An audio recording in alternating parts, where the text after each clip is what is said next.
Okay, so we'll open with prayer. Our loving God in heaven, again, we thank you for this opportunity, for the Sabbath hours that bring us together. There are many questions. Help us, Lord, as we seek for clarity.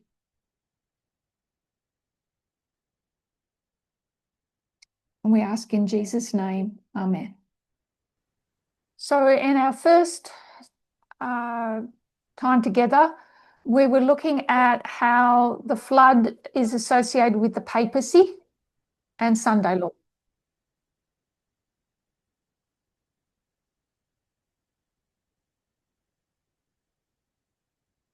We went back to see where the flood has been connected with the King of the North.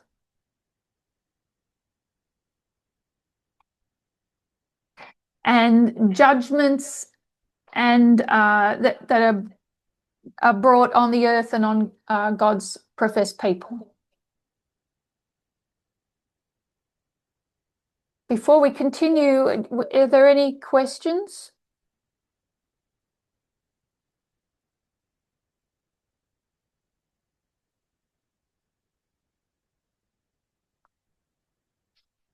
Then we might move on. And we're going to go to Daniel 9, verses 26 and 27.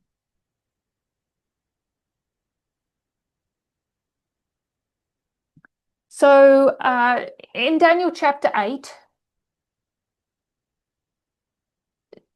Daniel is struggling to understand one of the kingdoms.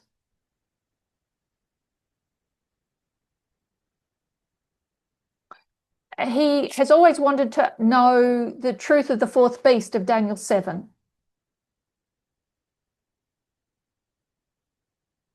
And there's also a time prophecy that he doesn't understand.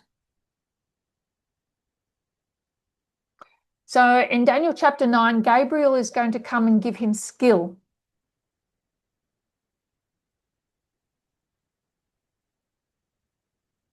Part of that skill is to give him a start date.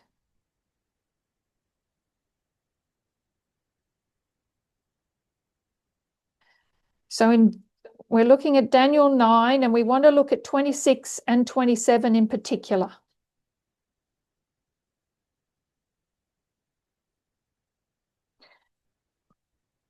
They are the end point of Gabriel's explanation. Gabriel is going to tell Daniel that there is going to be a decree.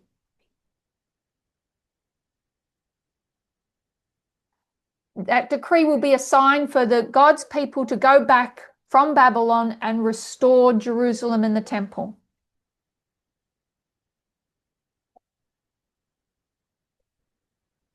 So in verse 25, we're given the date 457 BC.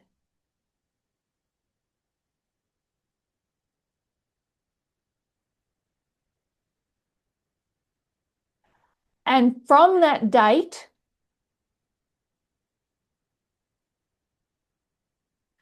to when Jesus will be baptized or ordained as the Messiah,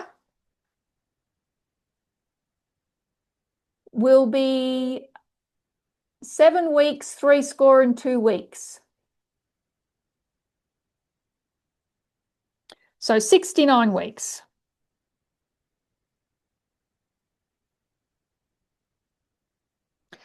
And that brings us to a date of 27 AD.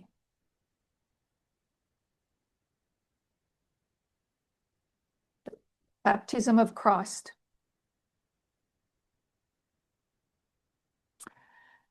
And it says that after that date, that Jesus will be cut off. He will die. We don't know when, we just know it's after 27. But in verse 27, we're told that he's going to confirm this covenant for 1 week.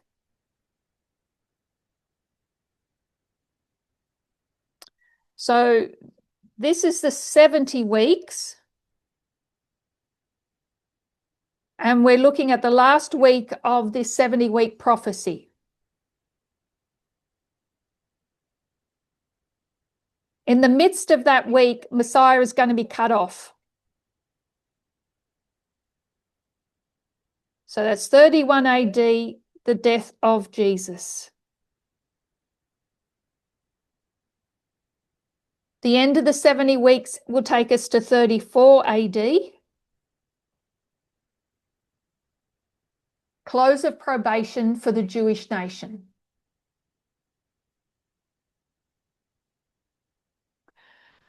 So with verse 26 and 27,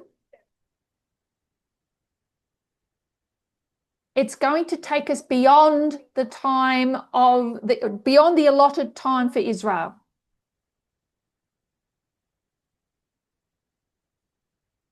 It's going to give us steps that are repeated. If you look at verse 26, it says, the people of the prince shall come and destroy the city and sanctuary.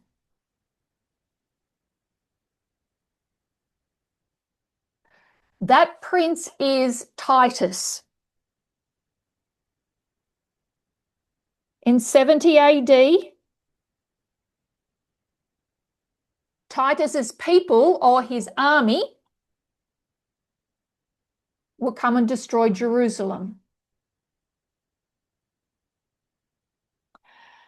And the end of that destruction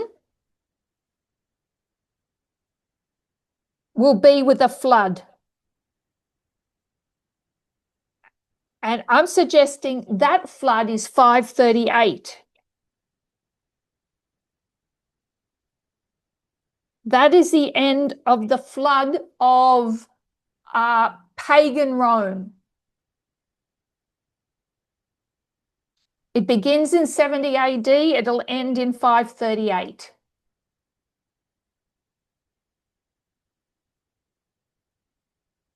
So this judgment of pagan Rome will continue through to 538.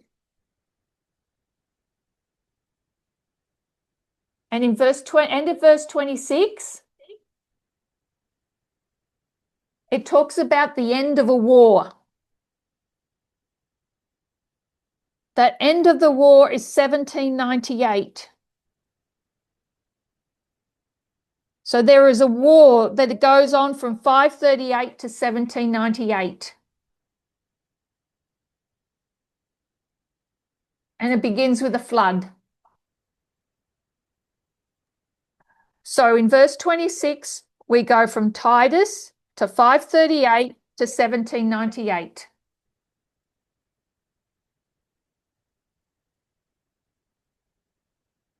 Verse 27 is going to repeat that history.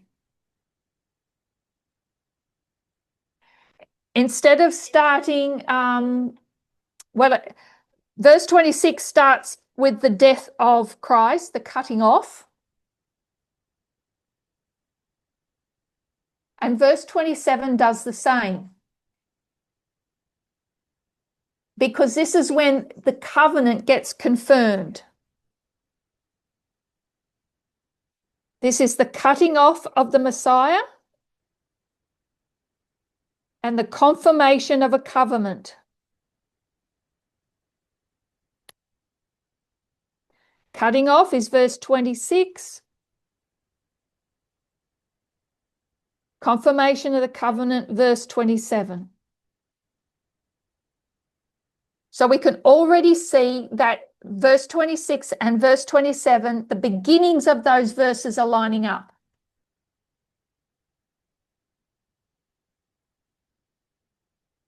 That gives us license to line up the remainder of those verses.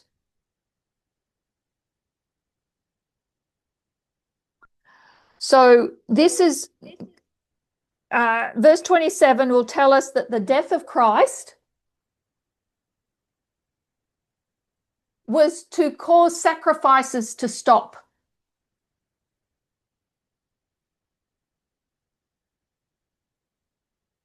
But did they stop? No, the Jews kept offering sacrifices in the temple because they had rejected Jesus as the Christ.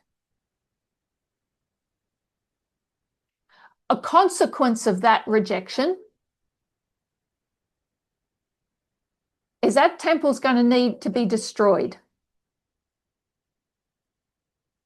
And Rome is going to do what the Jews should have done.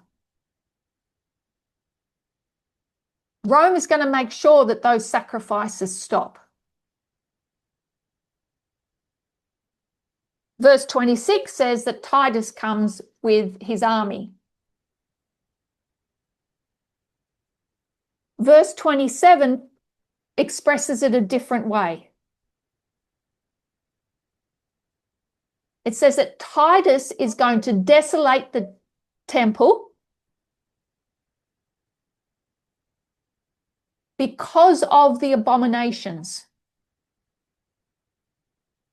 The abominations are the continuing of the sacrificial system.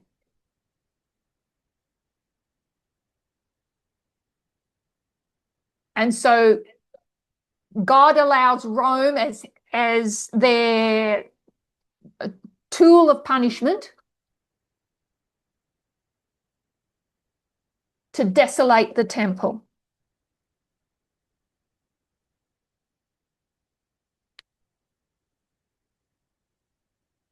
Same history, different words.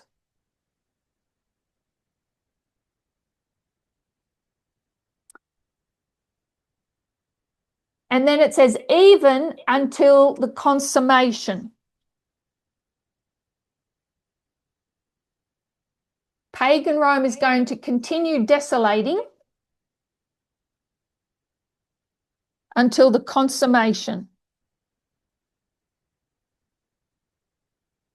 This lines up with 538 and the flood. This is the consummation of a marriage.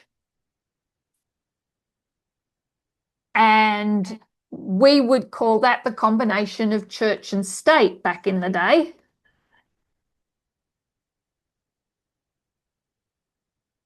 Which is exactly what it was in 538. The coming together of the European kings and the church of the Holy Roman Empire.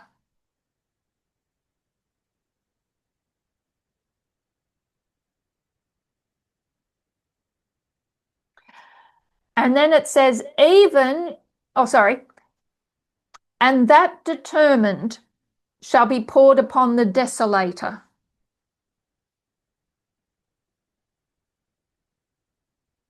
So verse 26 says that there's going to be an end of the war where there'll be desolations.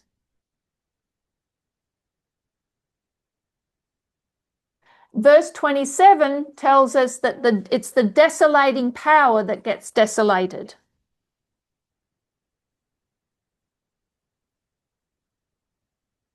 Who's the desolating power? It's the papacy.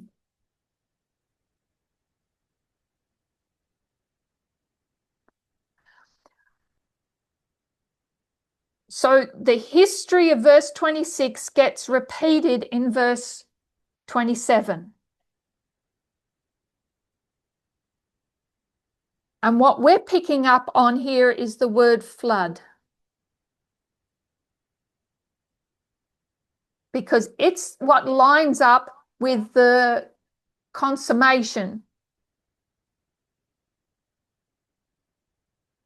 It's noting the transition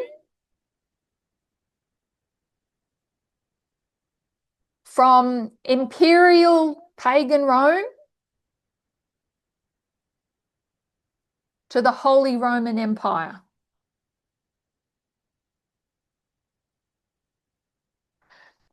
And this history is noted as a flood. We also note in 538 that there are a number of things that make this history stand out.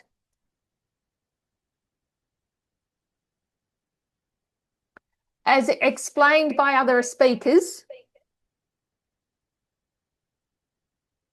the gatekeepers of Rome are driven out of the city.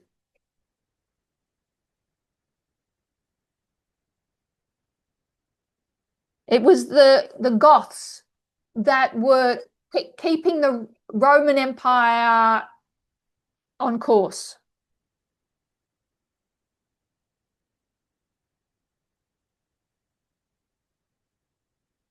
That were protecting the status quo of the Roman Empire. Once they're driven out of the city, the papacy can fill that void.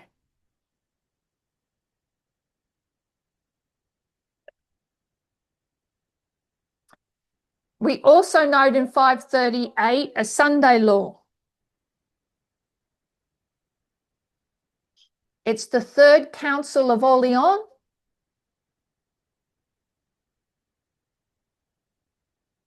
So in the lead up to 538,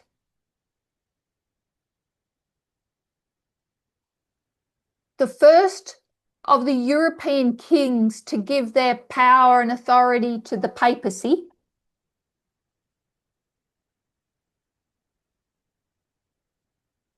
was Clovis, king of the Franks.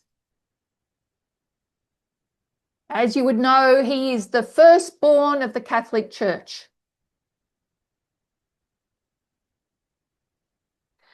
In 538, Clovis is dead, and France is being ruled by his three sons. The three sons are the three kings of France. And they will allow this council of the bishops in Orleans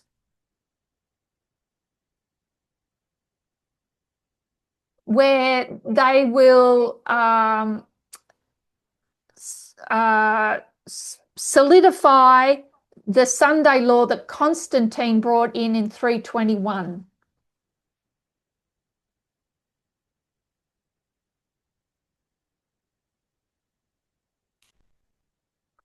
So in 321, Constantine brought in the first Sunday laws.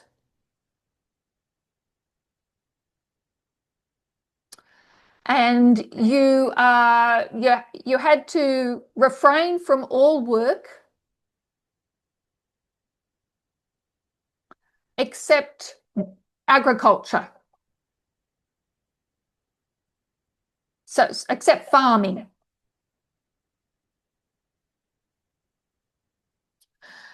In 538, they strengthened the Sunday law in that they said people had to stop from their farming as well.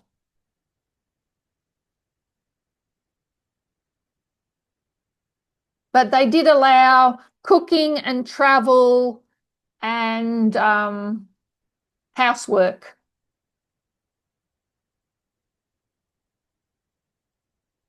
Those three things Constantine had banned. But at this council, they said those three things are too Jewish.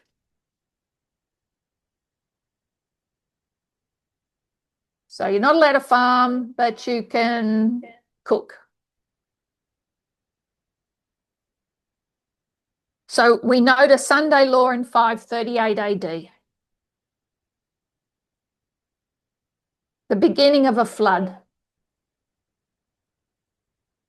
The coming together of the church and the European kings.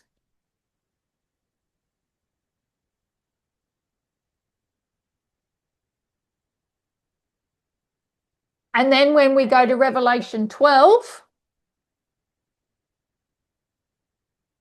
it's going to tell us of a flood at the end of the 1260. The 1260 is the war of Daniel 9. And we note that this flood was it was also a war of, we could say, a war of propaganda. It was the what do you call it? It was the Catholic Church's answer to the Reformation. So this was the work that was done in the schools and universities to destroy the prophetic message. So it was a war of methodology to destroy the means to exposing the papacy of that beast of 1260.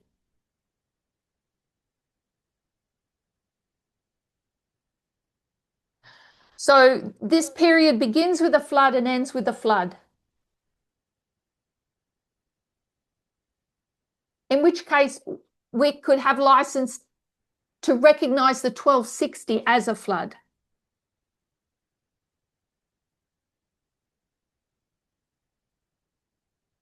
So one of the questions that was given, does that flood extend from 538 and where to?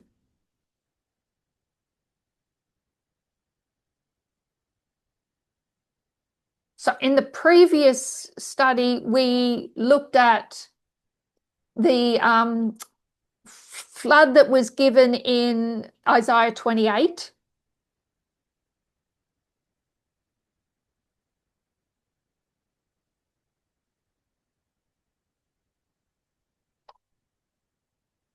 That Isaiah noted that the Assyrians would come as overflowing scourge and a terrible storm.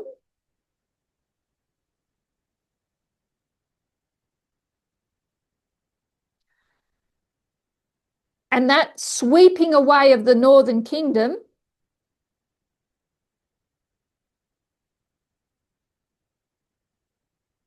continued until 1798. And then we know the southern kingdom is also swept away. And these two dates are noted as the times of the Gentiles. Is the times of the Gentiles being fulfilled. That is, the Gentiles stop being swept away by a flood.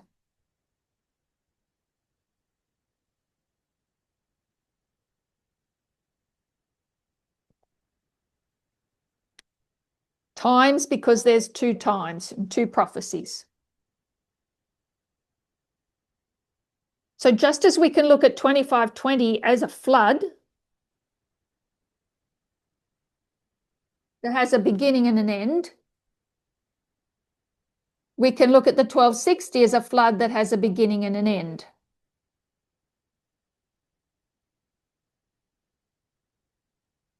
If it starts with a flood and ends with a flood, then what happens in the middle?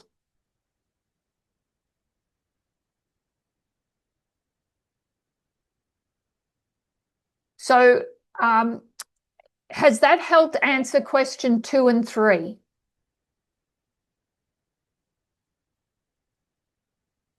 That there is a union of church and state that happens in 538.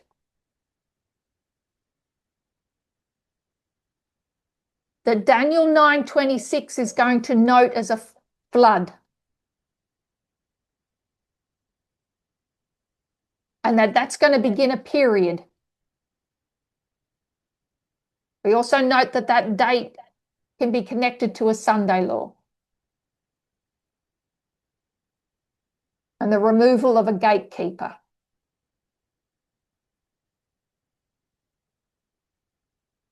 So in the question regarding Daniel 9:26 and 27, the words that are used are showing a transition from perpetual to devastating sin.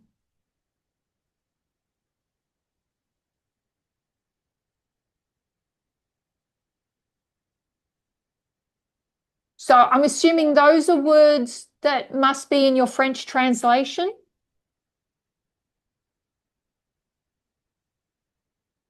So does somebody want to explain what is meant by perpetual to devastating sin?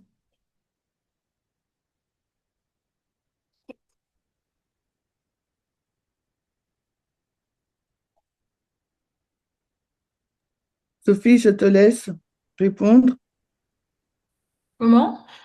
Je te laisse répondre, c'est ta question. Euh, je sais pas, mais je dois répondre pour dire qu'est-ce que ça veut dire le perpétuel? Sophie asks you, she has to answer you, what does it mean as daily? Perpetual for J'ai pas us is compris. daily. C'est pas ma question. Oh, the daily. But Sophie, tu dis? Attends, en fin de compte, comme tu m'as interpellée, mais j'ai pas suivi, en fin de compte, j'ai pas compris. Terry, Sophie asks you, can you ask again your question? Because she didn't understand what you mean. So if I read the question as it's given to me. You mean question 3? Question 2. 2?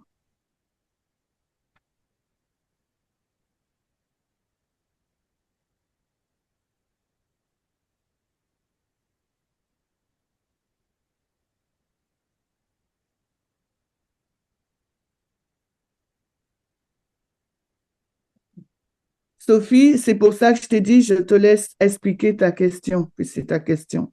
D'accord, elle veut que j'explique la question. Yes. Euh, La dernière partie.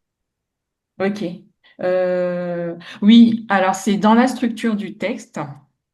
So, in the structure of the verse, Et dans l'explication que Terry, elle en donne, and in the explanation you gave, on comprend qu'on passe donc de la Rome païenne à la Rome papale. we understand that there is a transition from pagan Rome to papal. Donc du continu du perpétuel au péché dévastateur. Du daily from the daily to the devastator, sin devastator. I don't know how to translate that. Voilà. Et ma question, c'était vraiment au niveau, comment je vais dire ça, de la structure. C'était quoi enfin, les mots vraiment sur lesquels on pouvait se repérer pour appuyer qu'il y avait une transition.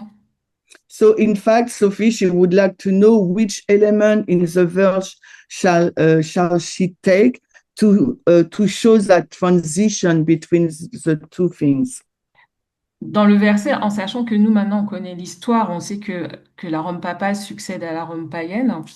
But us, we know now the story. We know that pagan Rome goes to an end, and after papal Rome arrive.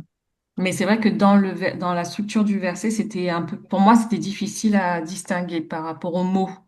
But in the structure of the verse, the way the verse has been written, it's quite difficult to choose the words that shows this transition between the two, pagan Rome and papal Rome.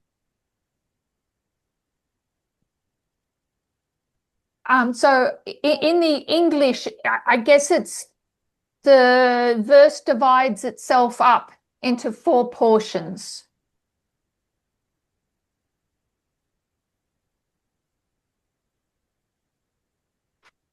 $31, $70,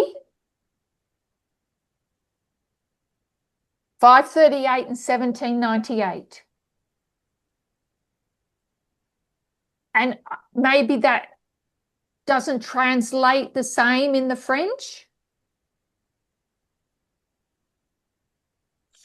The thing is, she wants to know which word that corresponding to 538, 1798. I think this is a question. Je pense qu'elle veut savoir quel mot prendre qui montre qu'il s'agit de 1798, 538, etc. C'est ça, Sophie? Oui.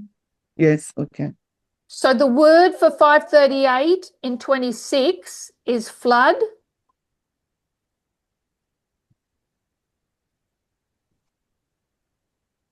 And the word in verse 27 is consummation.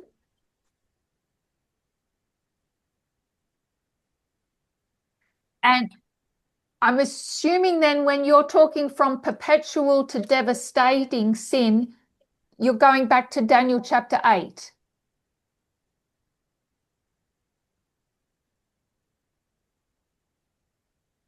From the daily to the abomination of desolation.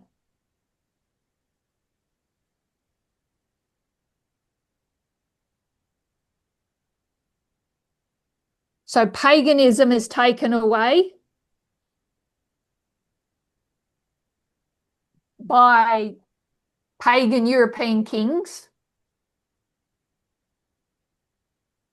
because they convert to Catholicism. And the papacy is set up. But that happens because they consummate. A woman is going to ride a beast. The pagan European kings are going to allow this scarlet-colored woman to use them to force their ideology on the people. So we know that when we're using the combination of church and state here,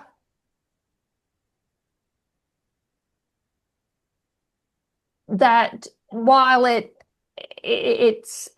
explains this particular point in history well,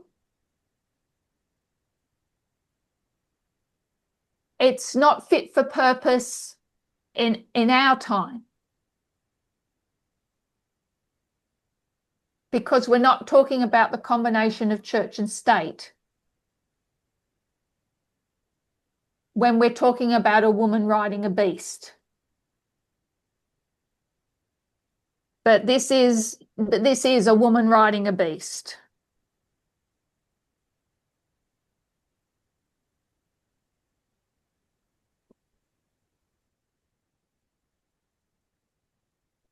So daily, would that be the word you're using, perpetual?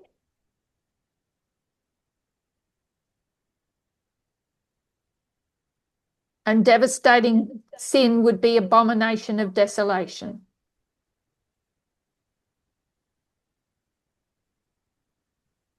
That happens here at the Sunday law. Terry, j'ai une question. Yes, please. Okay, she has a question. Au verset 26, Verse 26, dans la deuxième partie, second part of verse 26, enfin dernière partie, quand elle dit jusqu'à la fin de la guerre, when it's written and unto the end of the war, De quelle guerre on parle exactement? Which war is it about? So we've got two wars, really. Pagan Rome is going to wage a war, and Papal Rome will wage a war. We know during the history of pagan Rome here, we've got the persecutions of Diocletian.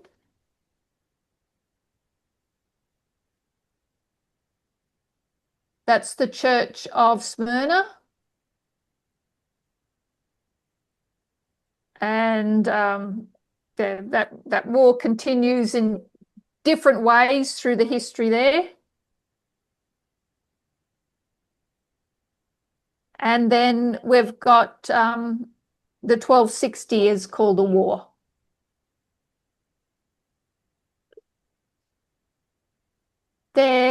I guess they're symbols. They don't always mean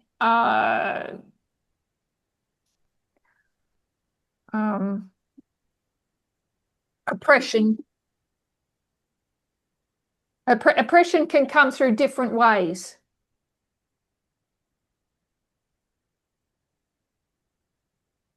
So, for example, you've got 10 years of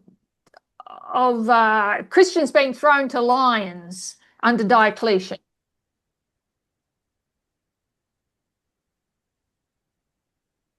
But after that, you've got different pressures put on the church.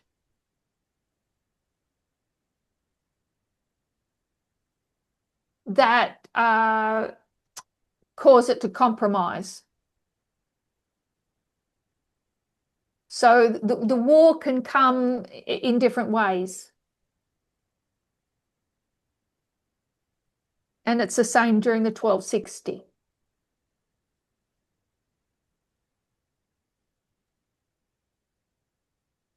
It's not 1260 years of Inquisition.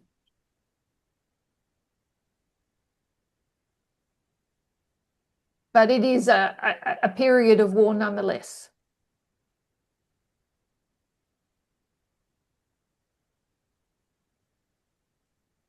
I've got a question. Sophie, is it okay if I ask a question? Vas-y, continue. Vas-y. Okay. Terry, why do you bring us to Daniel 9, 26, 27 in the context of the Santalo? Is it to show us a relationship between flood and Sandalo or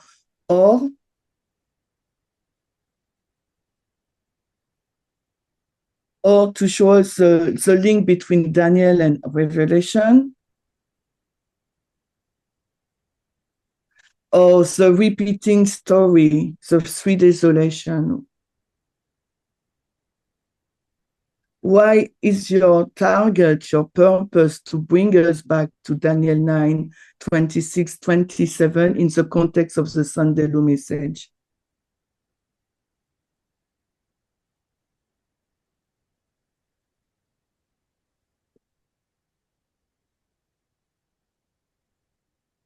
So when I first shared my thoughts on Sunday law in May of 2024,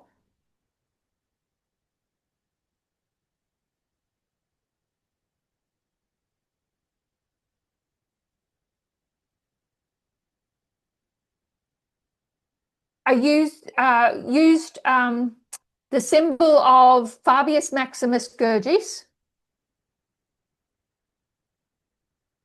as it had been taught us in 2018, that Maximus Gurgis means maximum flood. And there are other symbols connected with that, so we can place it in time.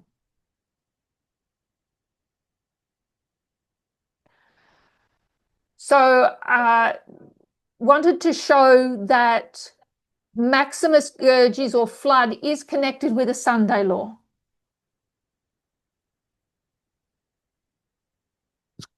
That we can see it in the book of Daniel.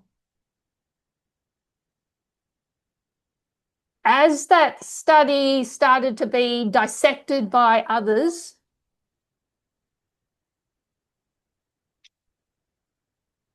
which was only right, we needed to test things. One of the issues that was brought up was that there is that flood in Daniel 9:26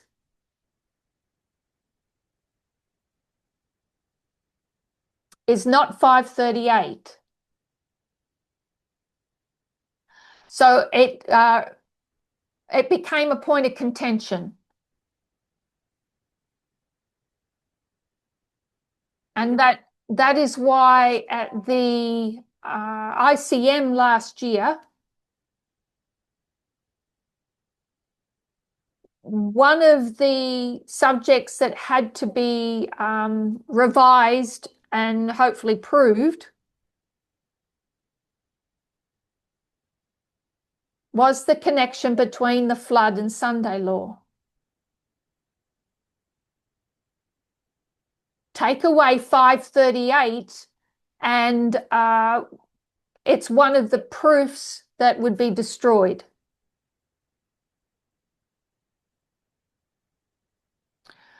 So in Revelation chapter 17,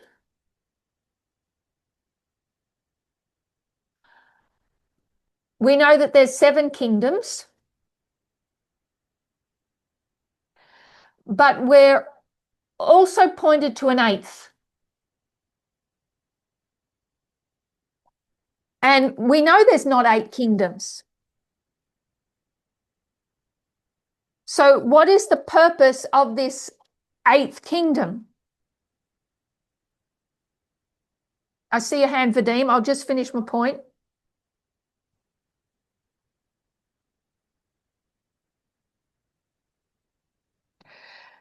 The 8th is the beast that was and is not. Who is the beast that was and is not? Papacy, the 5th. It's the papacy. So the 5th kingdom, the papacy, is the 8th. And yet we know that the papacy is not the 7th kingdom. But prophecy is telling us to go back and look at that 5th kingdom.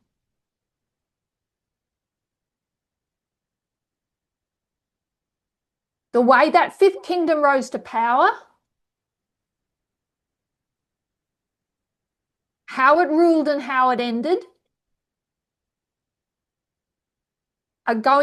gives us insights into the 7th kingdom.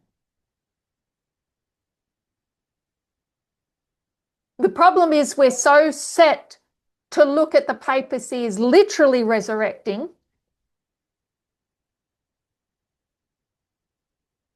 that we've made mistakes on that in the past. But we are still meant to go back to that history and to apply it symbolically or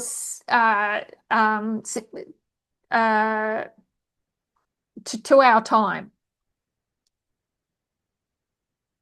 That there is still information about 538 and the rise of this power that we're meant to bring into our understanding of the 7th kingdom. So it's the 8th kingdom that is making us go back to look at the 5th. And yet we know there's no 8th. And that the 5th will not be is not literally resurrected.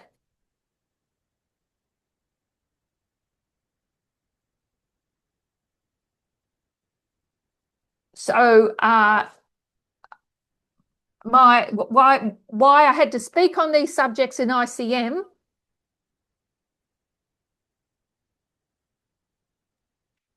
La raison pour laquelle je dois parler de ce sujet au ICM, is because this flood of 538 was being disputed.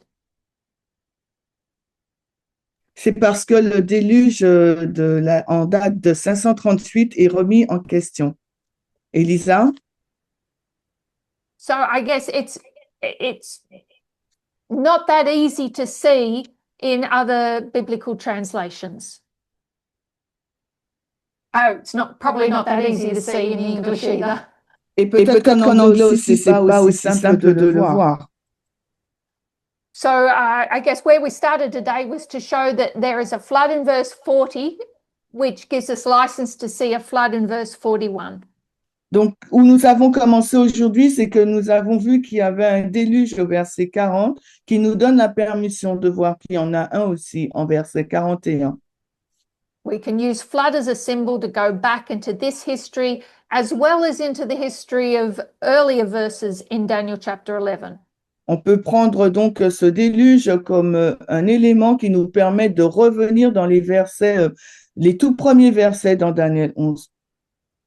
That give us an insight into how the king of the north will rise up and conquer the glorious land.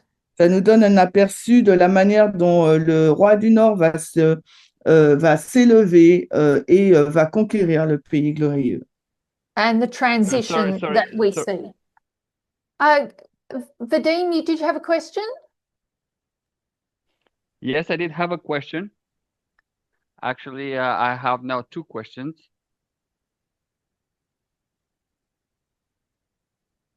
Chimène, tu traduis? Oui, speak English. Me speak English. Yes, yes. So my first question was, who are the armies of the King of the North,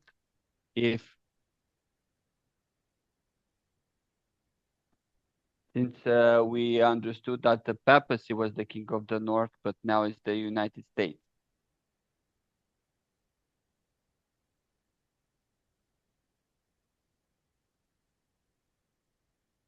So the first question, the second one, we already know it's related to the eighth kingdom.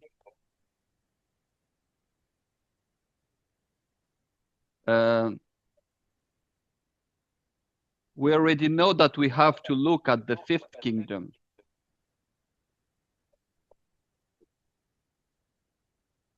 I don't understand why would Jean tell us about the eighth kingdom to tell us to look at this fifth kingdom.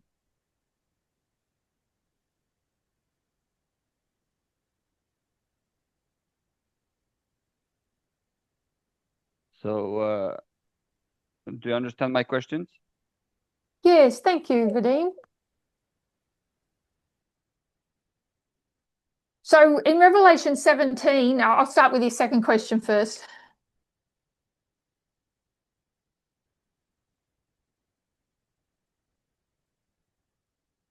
It starts with placing John in a particular point in history.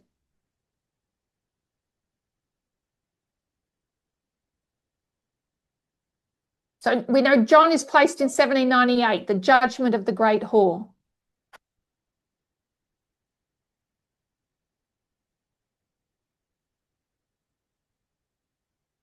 And then there's going to be this explanation of all the heads.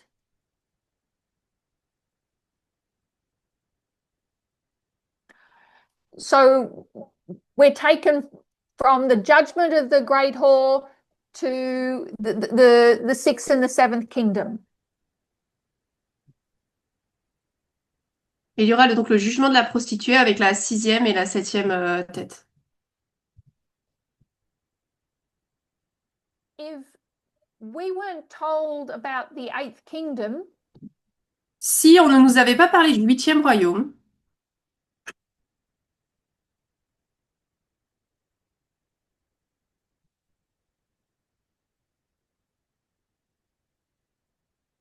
if we didn't have verse 11,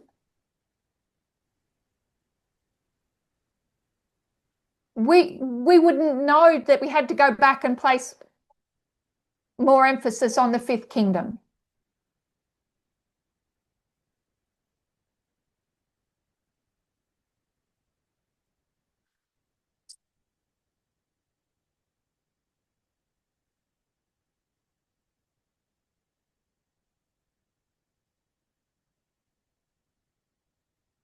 Sure.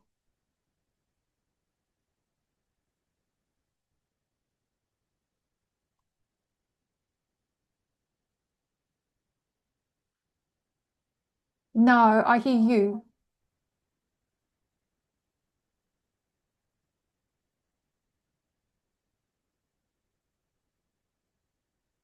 I can hear you now. Thank you. Yes, I can hear. So in Revelation 17, we've got a riddle in verse 10.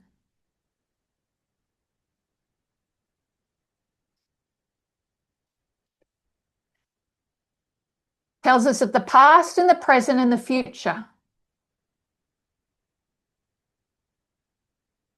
But it's verse 11 that says you better go back and rethink the past.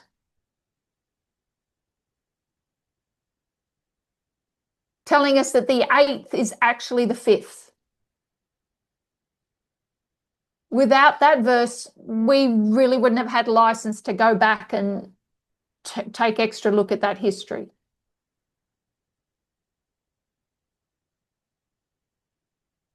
To understand what the resurrection is. So I think without the eighth, we might not have done it, even though we've gone back and looked at everybody's history.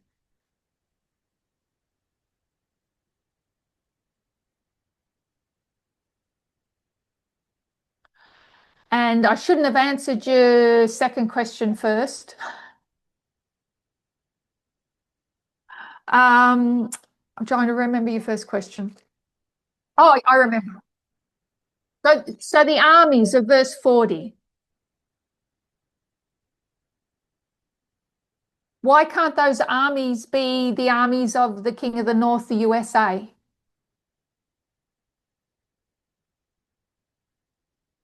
Why can't it use its own chariots, horsemen, and ships?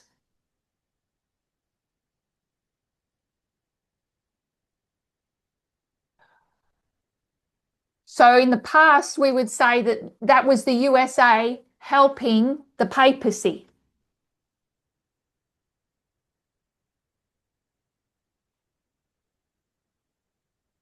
But as we take our understanding of Revelation 17 to that verse,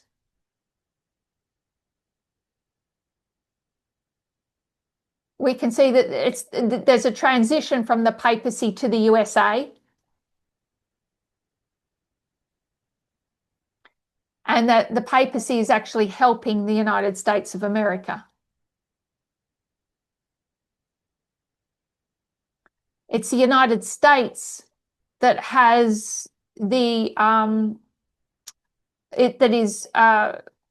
I guess they both are pushing the ideology of bringing down the Soviet Union.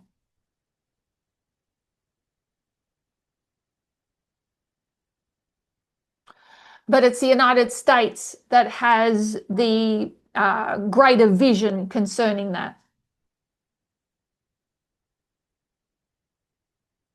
And it uses many institutions under its umbrella to achieve it.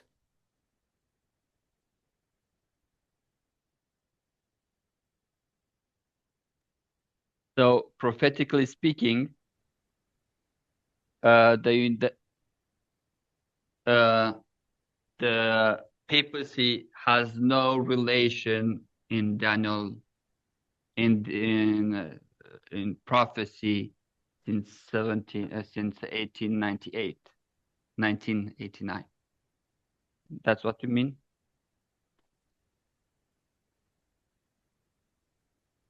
No. So the papacy is just another part of the world. It is, I guess, one could argue since the Vatican Council of I'm trying to think, 1960s.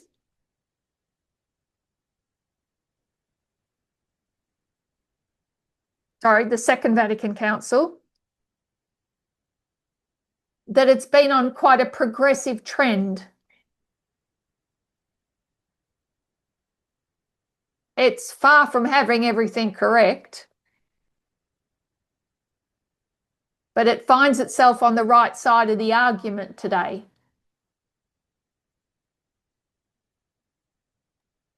And it ceases to be a beast of Bible prophecy, or a woman of Bible prophecy, I should say. I have a question, Terry, regarding this part. I don't know if you will be able to answer that, but I test. If the papacy is not part of, if the papacy hasn't got a prophetic role now since 1989,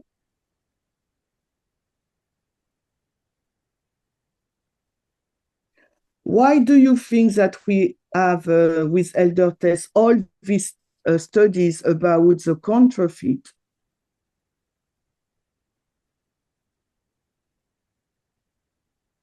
I don't know if you have an answer to that, but I just test. I don't know if I have an answer to that either. But my thoughts are that understanding the papacy as the counterfeit was the key to unlocking World War I and World War II. Without the papacy, we wouldn't have unlocked those two histories.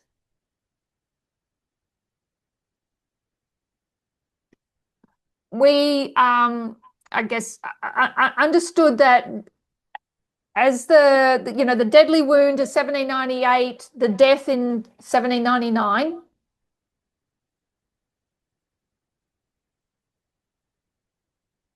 that as the papacy was resurrecting from that time period onwards,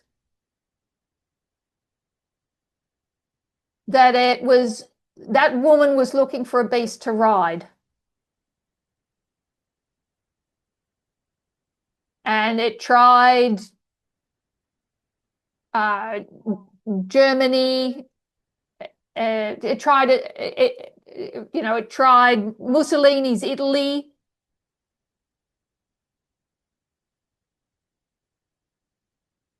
Hitler's Germany.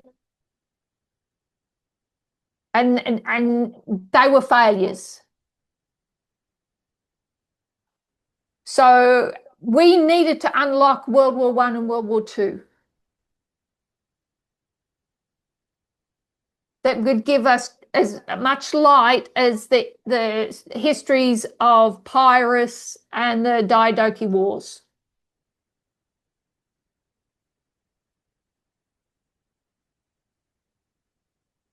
So I guess that's my attempt at an answer.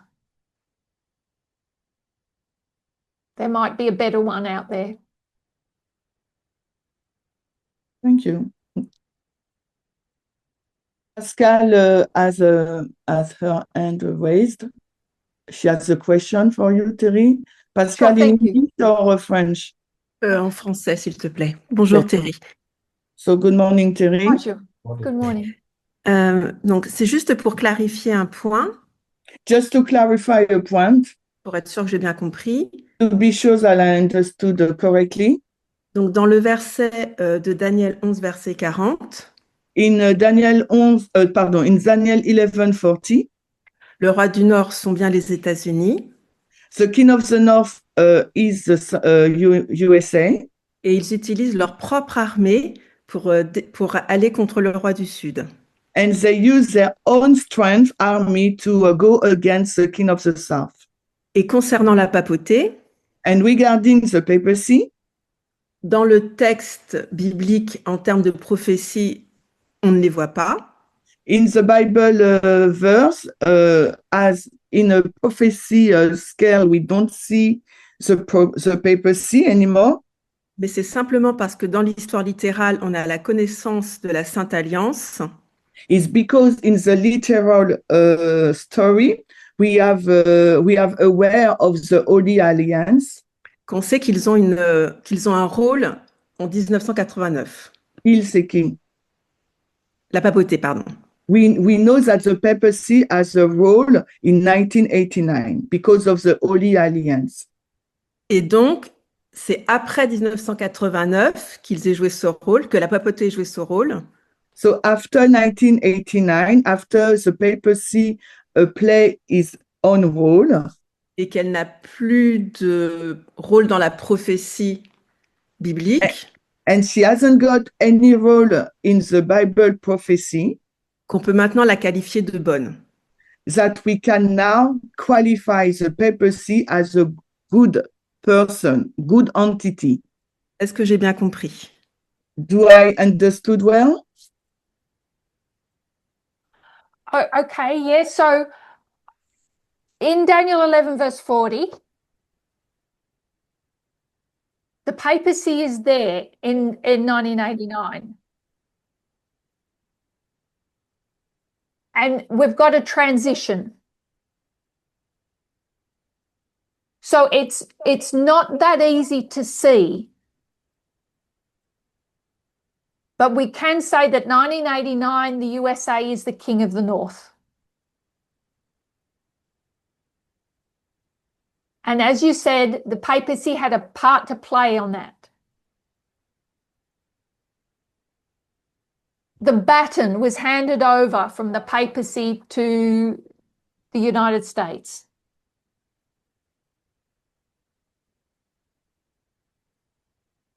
So at what exact point that happened, it's not clear in the verse.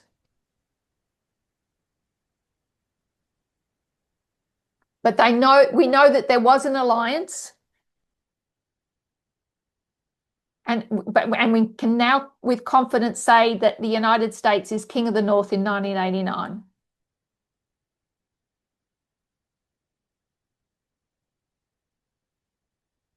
The papacy has continued to be progressive. Got a long way to go. Like the SDA Church. So it's good in the sense that it is opposed to the Trump administration.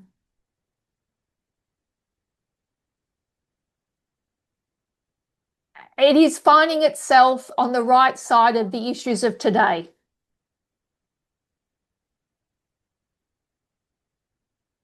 As far as Ukraine and immigration.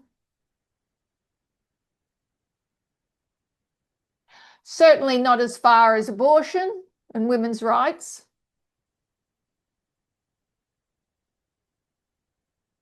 Although it has been progressive in those areas as well.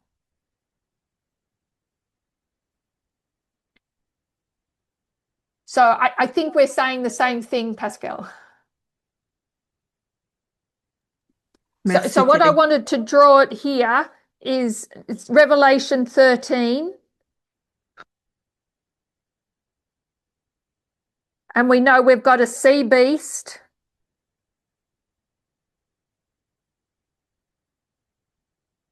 And we've got an earth beast.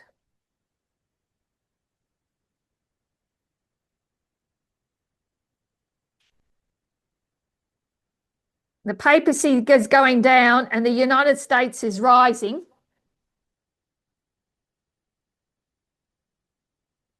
And really, if we're John, who was also Daniel, because John eats the little book, then our focus really should be looking forward into the United States.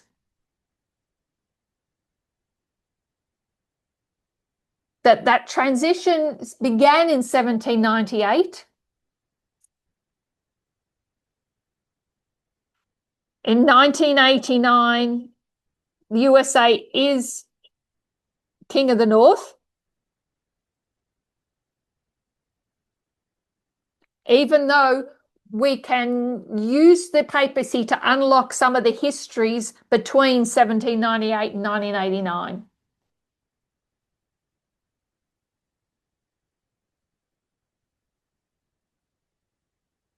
So that we can create line upon lines and that just open up new worlds of understanding. Otherwise, that's a lot of dead history that would mean nothing to us. In order to make sense of that, we needed the counterfeit. So we could understand Germany, USA, the Allies, or, those histories. Like I said, that might not be the only reason for the counterfeit.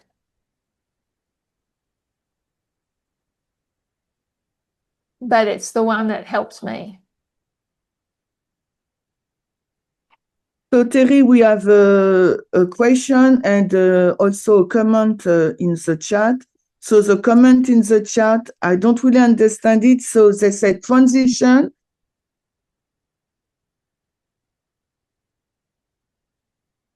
Revelation 13:12, transition between papacy and USA.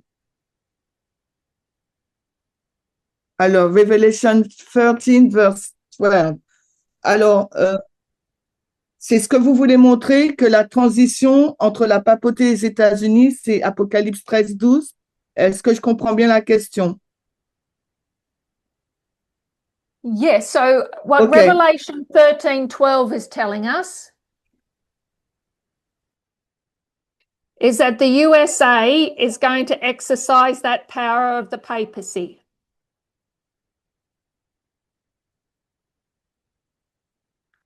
So this is where we need to go back and look at how the papacy behaved during that history.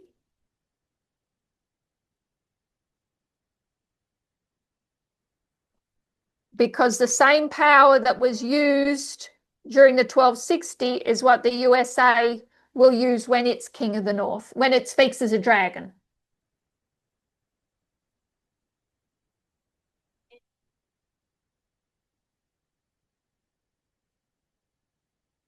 So perhaps if whoops. Thank you. If I write USA's King of, well, I've got that here, USA's King of the North.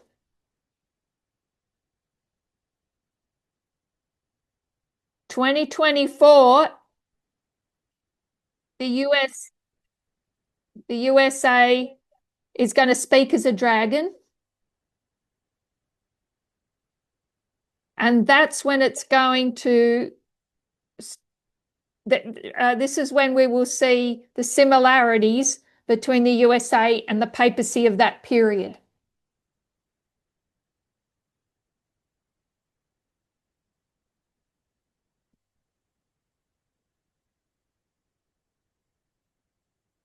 So the question is, there is no transition in verse 12. All verse 12 is telling us is that when this second beast will start behaving like the first beast. And that'll be from when it goes from a lamb to a dragon.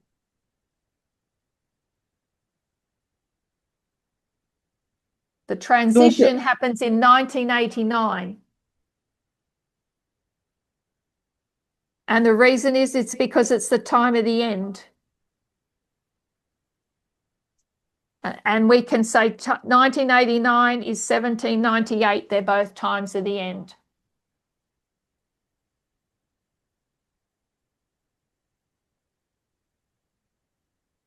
So David and Dolly, they said, is it the word before him? Is it an important word to understand that transition, or Sorry, what's the word before him in English? Revelation 13:12. It said, and yes. the exercise of the power of the first beast before him. So they ask, is this word before him shows a transition?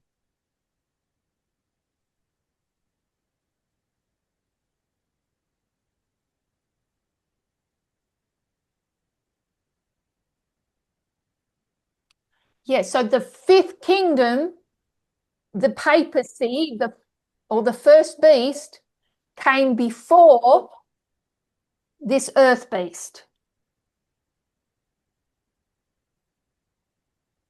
But it doesn't exercise that power of the first beast straight away. But it will do it.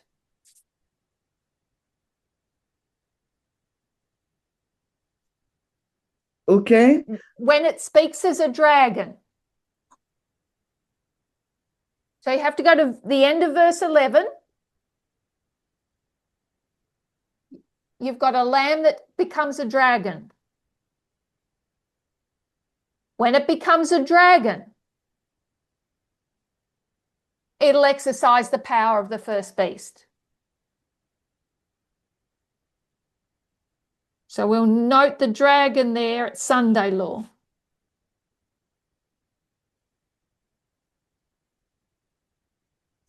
We will take now the question of Beatrice.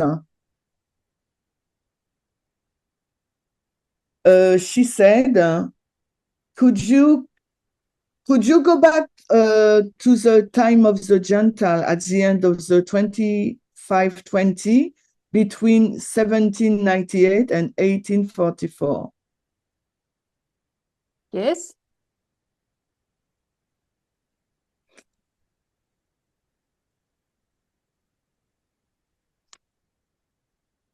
Béatrice, est-ce qu'il y a un point particulier que tu veux savoir ou qu'elle reprenne cette partie-là que peut-être tu n'as pas compris? C'est ça?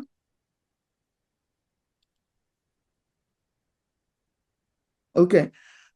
Yes, she said just recap this time period because she missed some things.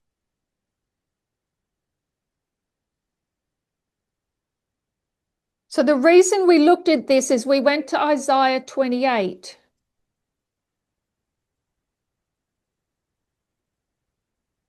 And it talks about how Assyria and Babylon come as a flood.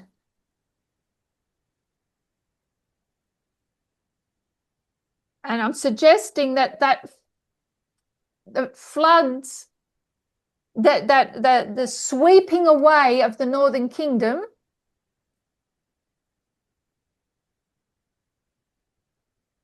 symbolically went for 25, 20 years.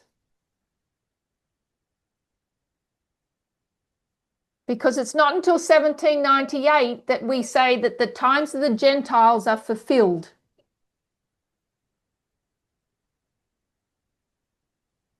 And we begin a time of restoration. So just like with the biblical flood, they're bobbing away on a boat in the wilderness of this ocean for a long time.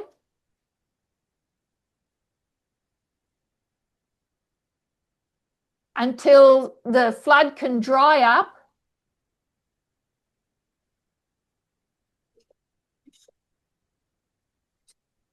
and allow them to start again. And it's the same thing happening here symbolically.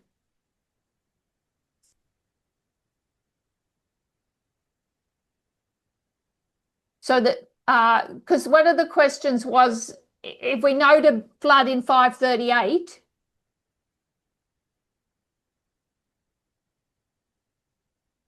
and we know to flood at the end of the 538,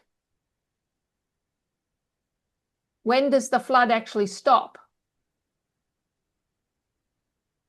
And I think we could make an argument that the flood is the entire 1260.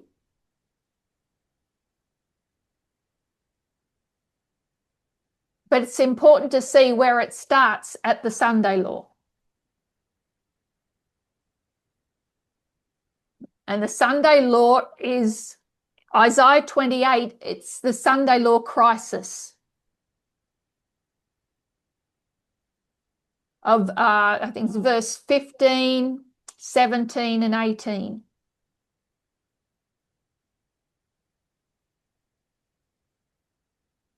Just like we would note the Sunday law crisis in 538.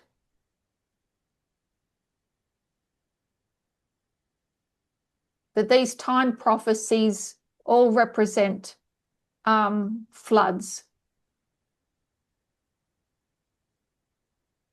where people are swept away and then there is a restoration.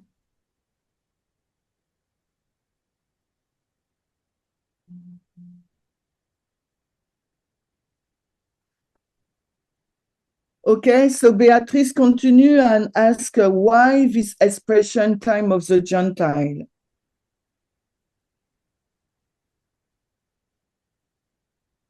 Oh, that's just Luke 21:24.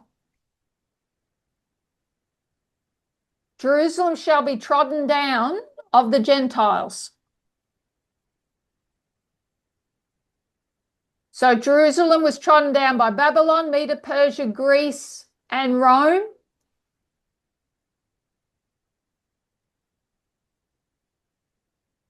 Until 1798, the host is restored. Me. God's army, God's church can rise up again. And 1844, the sanctuary is cleansed. So God's people and God's sanctuary get trodden down at the beginning. God's people and God's sanctuary get restored at the end. The Gentiles that do the treading down are the kingdoms of Bible prophecy.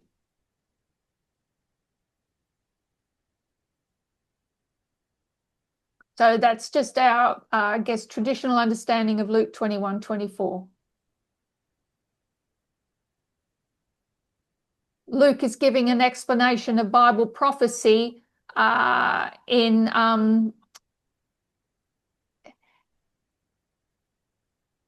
he gives a more literal explanation because he's explaining it to Greeks, not Hebrews, not Jews.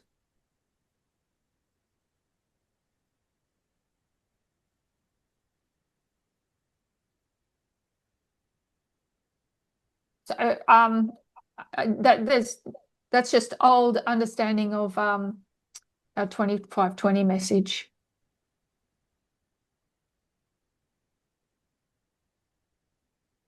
So there's a flood followed by restoration. Sorry, couldn't another question?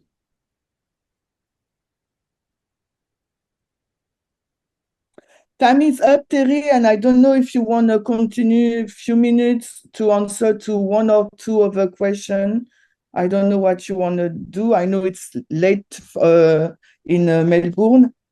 I'm okay for another few minutes, but I know you don't like to go over time. No, but we will. Mm. OK, so, hormis Vadim, comme il a déjà posé des questions, est-ce qu'il y a d'autres personnes qui veulent profiter pour poser des questions? S'il n'y a personne, on prend Vadim. Est-ce qu'il y a d'autres personnes hormis Vadim qui souhaitent poser des questions? Sinon, on laisse la main à Vadim. Vadim, c'est à toi. So Vadim has a question. Is Daniel 11, 1 to 5 still, do we still have the same understanding of Daniel 11, 1 to 5 as we used to have it before? Quel point, Vadim? Est-ce que tu peux clarifier? With the 45th president, for example.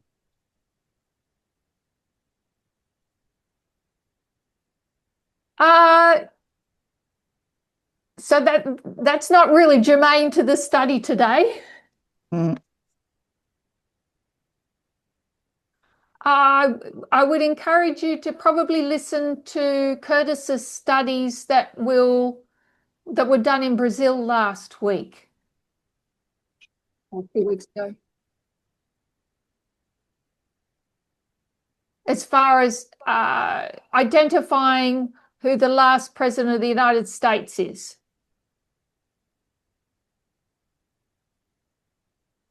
And what that actually means. It would take a bit for me to probably go over those verses now, if that's okay. Yes, the video has been translated, so we will post it next week. So, la vidéo, elle a été traduite déjà, donc on va la poster la semaine prochaine, vous pourrez écouter. So, Terry, I've got a question. Question number 6 is mine. I don't know if it will take you too long to answer it, or you can just give me few elements. What?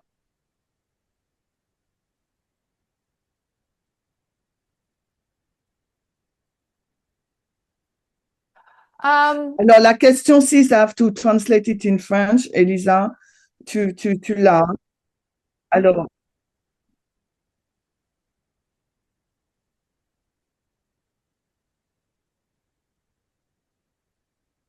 how shall we understand July 18, RNC or Gatekeeper or Gatekeeper? What is the link between the two interpretations given for the date of the Sunday law? So what are the two interpretations given for the date? So are you referring to like Quintus being number 5 and the understanding of the Republican Party or the Conservative parties as gatekeepers?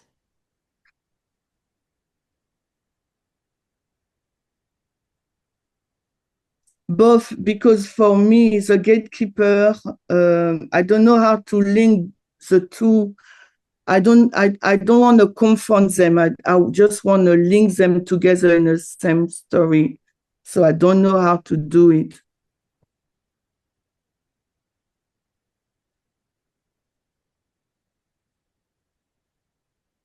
Sometimes we can have confirmation of an understanding that doesn't actually have to link.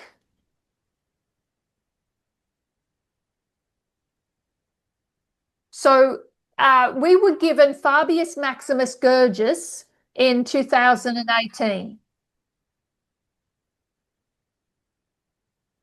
In 2024, we looked at that man's full name. Previously, we just focused on the Maximus Gurgis. But we could see that there was meaning in Quintus and Fabius. They became symbols that could point us to a time in history. So it was Quintus that pointed us to July.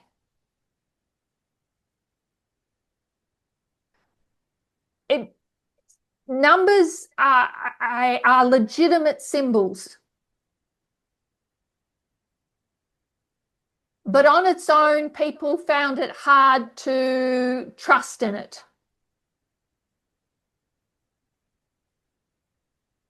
We were being pointed to July, but it didn't agree with our preconceived ideas of what Sunday law would look like.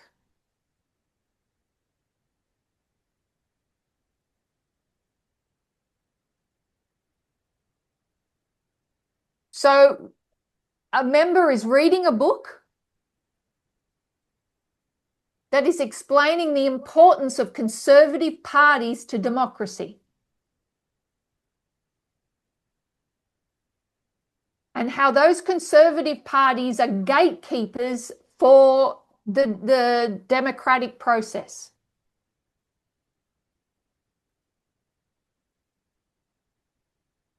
That understanding helped us to understand why July was important.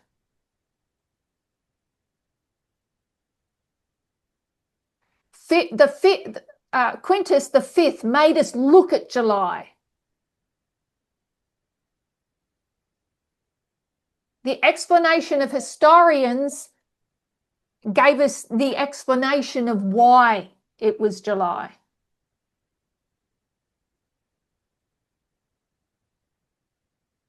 They need each other. So it's only a link in the sense that they complement each other. So just like the wise men, the magi of Christ's birth, they knew that they were living in a time when something big was going to happen.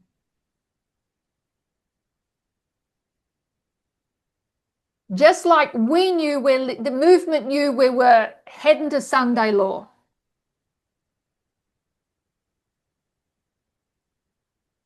And then to the Magi appeared this sign. There were people that believed in it, people that didn't. But there were those that looked at that sign and they followed it. But their trust isn't just in that sign, in that star.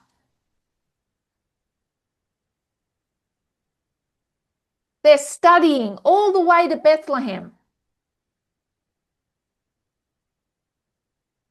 Because there's more information from books that are going to help them understand what they see in Bethlehem.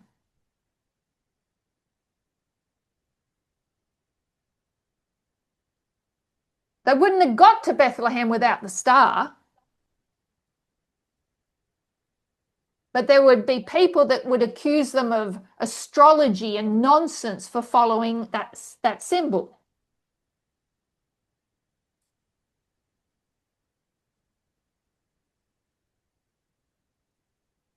But they had enough trust in that sign. And as they traveled, the books that they were reading, and they weren't just Old Testament scriptures.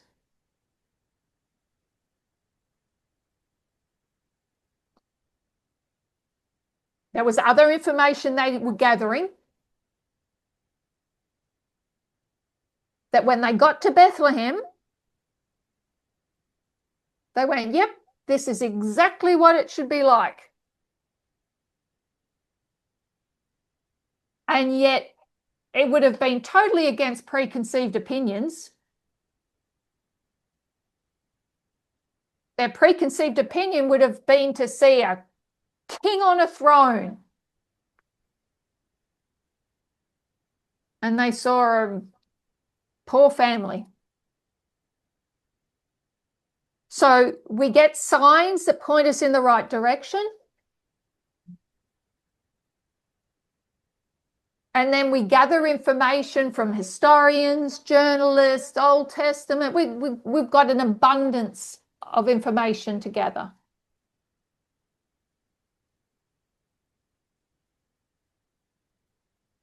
That help us to establish July. Does that help? Yes. Yes. Yes, thank you. So it's not, I don't know what direct link there is. I can't go 5 and Gatekeeper. Like there's some sort of tie between them. But one does help explain the other.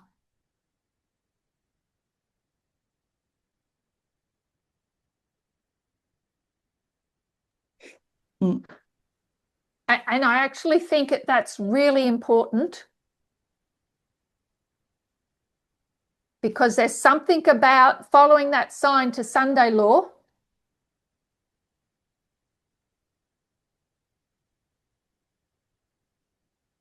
because that's how it starts, that's going to help us to see how it ends. Mm-hmm. So it's not going to end how we think it is either. Last question, Vadim. Last question, Vadim. La dernière question, Vadim. I hope it's in link with the study. Yes, it is in link on the study. Okay. It is related to January, the inauguration of Trump. How does it stand? What is it part of prophecy? And if yes, what it and if yes, what it is, and if no, it's no. I think it's just part of the flood. The deluge began. We know if we look at the literal flood, it started raining, but those waters built up over time.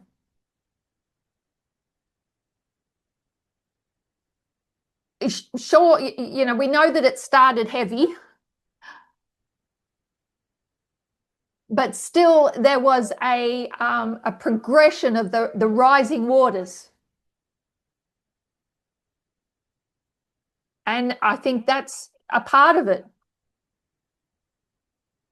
And then it's just been the waters have just been rising ever since.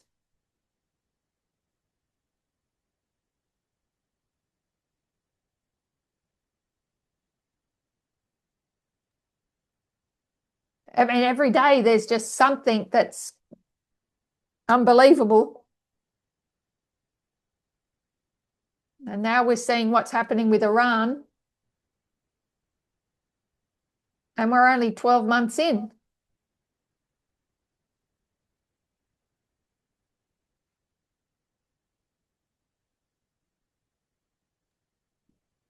Even we're getting flooded with information.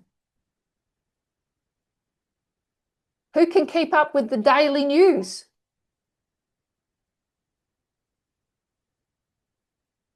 It's hard to believe that the world didn't used to be like this.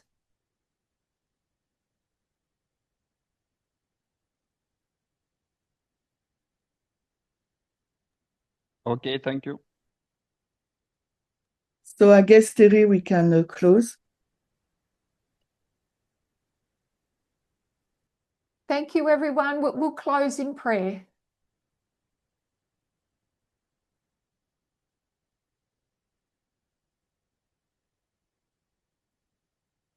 Our loving God in heaven, we are indeed being overwhelmed with a flood of information.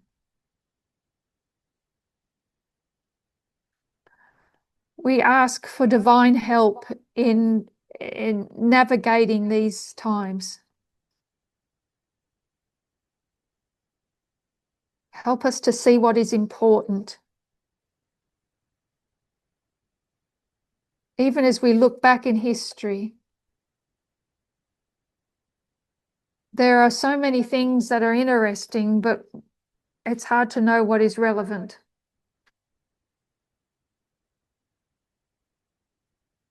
Help us to gather up the crumbs that can help us.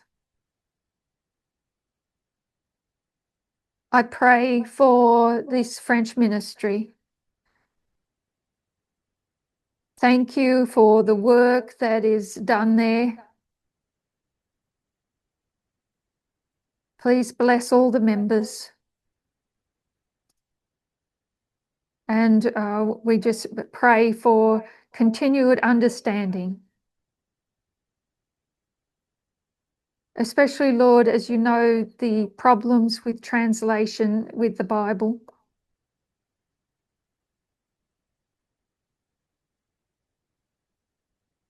May you help us to find clarity. So bless the remainder of the Sabbath for these people. I ask this in Jesus' name. Amen.